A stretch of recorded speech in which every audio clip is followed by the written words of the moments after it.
Conheço um pouco os corredores da investigação, porque já tive uma experiência, apesar de que a minha audição foi na sede do Cernic, aqui na cidade de Maputo, e não na Procuradoria-Geral, porém os modus operandi são os mesmos. Eu acho que foi ouvido em torno das 10 e só terminamos em torno das 15.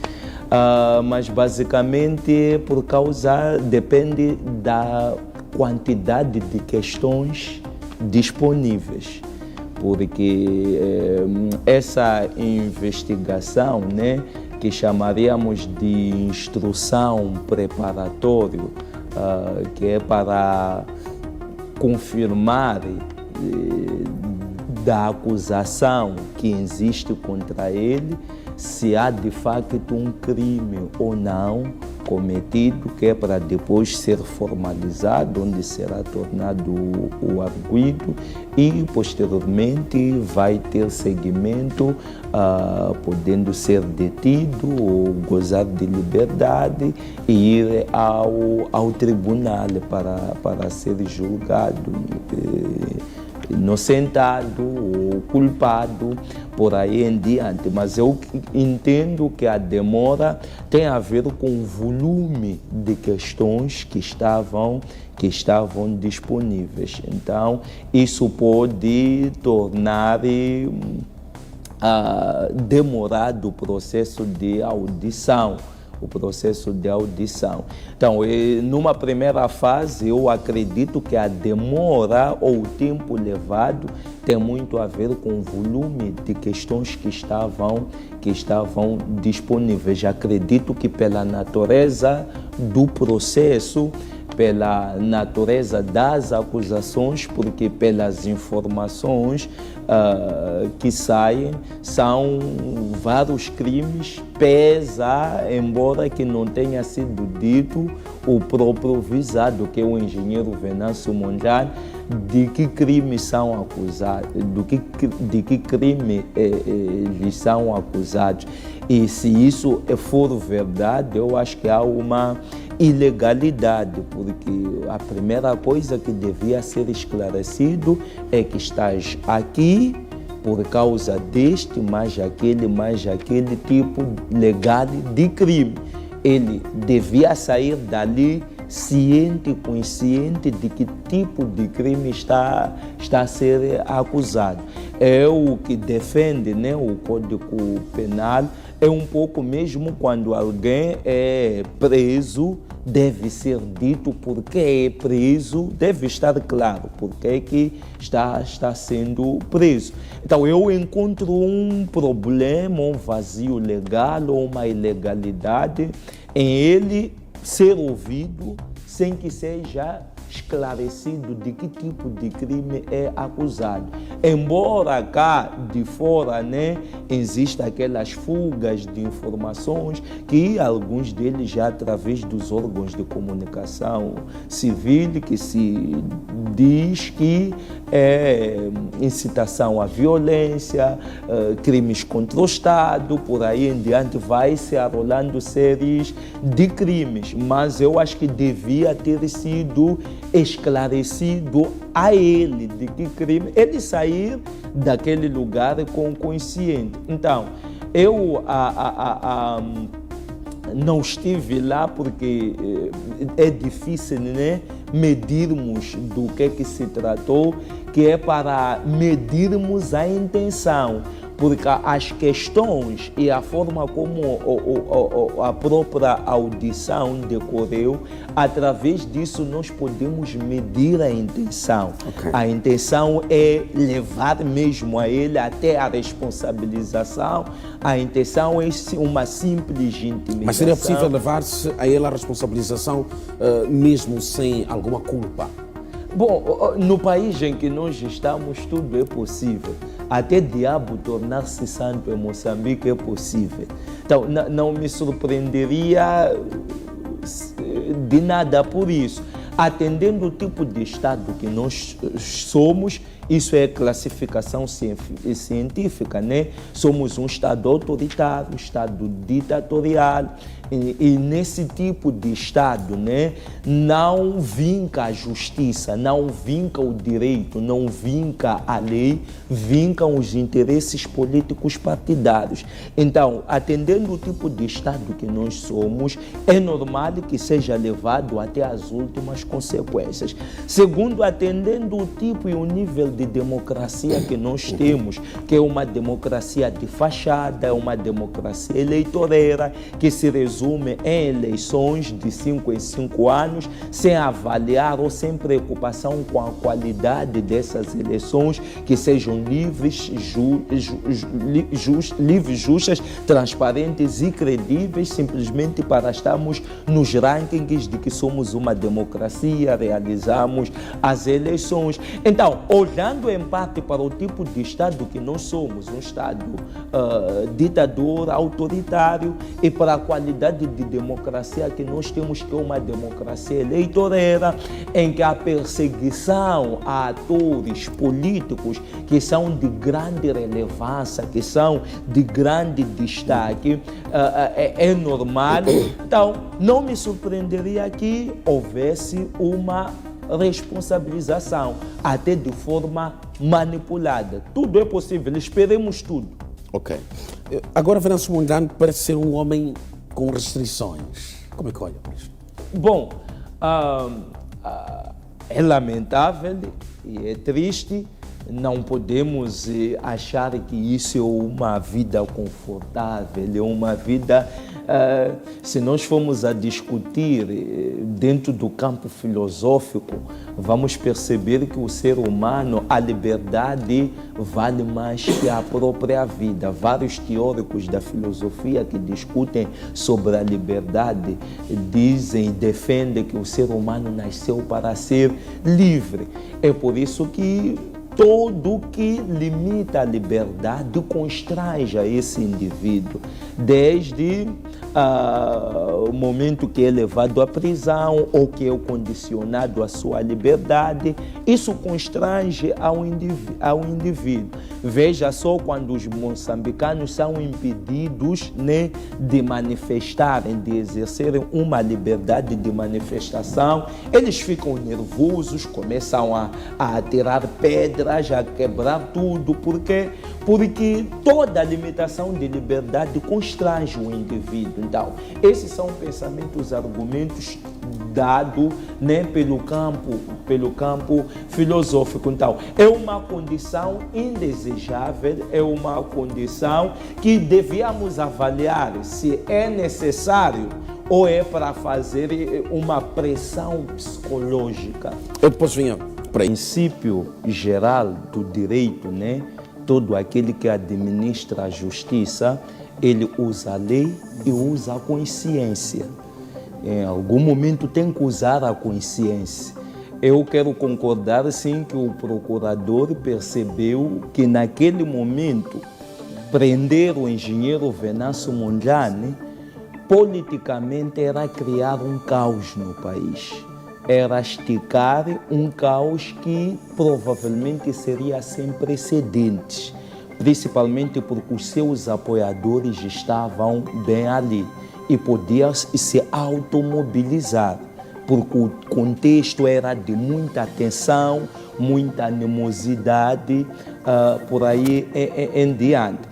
Mas o fato aqui é que nós temos um problema político aqui. Problema político precisa de soluções políticas. Mas nós estamos a ver aqui uma judicialização da política. Por uma simples razão, há interesse em judicializar a política. Por quê? Fazendo aquela busca do meu último comentário no 6 às 9, Venâncio mexeu com o orgulho da Frelimo. Tocou na parte mais sensível da Frelimo. Ora, diante disso tudo, o regime quer se vingar a todo custo e impedir Venâncio de concorrer às 8ª eleições. E a única forma de Venâncio não concorrer nas 8ª eleições é judicializar, para criar uma condenação e, através desta condenação, o impedir de participar nas próximas eleições. Eliminar politicamente o engenheiro Venâncio. Essa é a agenda. Eu vou lhe convidar a descascar um pouco isto, para que os moçambicanos possam perceber. Eu até entendo, fala aqui de judicializar a coisa. Para mim, tudo bem, mas há aqui uma necessidade dos moçambicanos perceberem ao certo para ficarem com uma clareza daquilo que é o seu pensamento. Está, por exemplo, a dizer que está a tentar se puxar Venâncio Mondlane ou tudo o que aconteceu nos últimos tempos como um crime, para que possa penalizar Venâncio Mondlane nos próximos tempos, nas eleições. É isso que está a querer dizer? Exato. É exatamente isso que está a acontecer. Judicialização da política é um termo jurídico até principalmente discutido em ciência política, sim, em que questões políticas são transformadas e discutido ou resolvido em sede dos tribunais. Quando questões motivadas por ações políticas são levados à vara do tribunal para serem resolvidos juridicamente. Aqui nós tivemos um problema político que precisaria de um tratamento político. Só que um tratamento político seria por via de um negociar e por via de uma provável amnistia, tal como aconteceu com Jacama no contexto da guerra civil, ainda que não é o mesmo contexto, usou-se manifestação e não armas, diferente do contexto político de Jacama, eram armas, etc, mas quer-se contornar o máximo possível o perdão, a amnistia, porque se não se contorna isso, está-se a abrir um espaço, um caminho para uma vida, um trajeto político contínuo de Venâncio Mondlane. É como quem diz, temos que remover esta carta do baralho, prevendo o futuro, mas isso é um erro. Vão nascer outros indivíduos. Venâncio não é o único cidadão disponível que existe e capaz de ser alternativa em Moçambique. Da mesma forma que morreu Jacama e acreditava-se que era o fim da política em Moçambique, surgiu o Venâncio. Da mesma forma que se haver um impedimento a alguma coisa, vai se levantar outra pessoa. Da mesma forma que houveram mortes e mortes de individualidades para serem silenciadas, levantaram os massingues e tantos outros, as pessoas estão a denunciar. Então, isto é algo que precisa de respostas concretas e não criar uma situação de manipulações artimanhas. O que nós vivemos é uma situação política motivado por questões políticas e que está se tentar judicializar. Houveram danos, sim, danos patrimoniais, danos humanos, danos econômicos. Temos que ignorar? Não temos que ignorar. Mas houveram também danos humanos. Para mim, o mais expectável nisso tudo é que não estou a ver nenhuma ação da PGR. A PGR é o garante da legalidade. O que está a fazer a PGR contra a polícia que matou, que sequestrou e que as vítimas da polícia são bem conhecidos, porque são públicos? O que a PGR fez, está a fazer? Isso é algo para se trazer publicamente, porque não pode haver dualidades de critérios aqui. Não pode haver dois pesos, duas medidas. Então, é isso que começa a tornar questionável e que, no fim, vamos perceber que isso trata-se de uma judicialização da política. E não pois, mais que isso. Maloas parece que está querendo responder. Não, eu acho que vou ter que fazer. Eu não vou demorar. Deixa eu lá só. Depois vou te passar a palavra. Eu bato rapidamente. E atenção, que depois vai ter que puxar com oração também. Então, vai, fica à vontade, Maloa.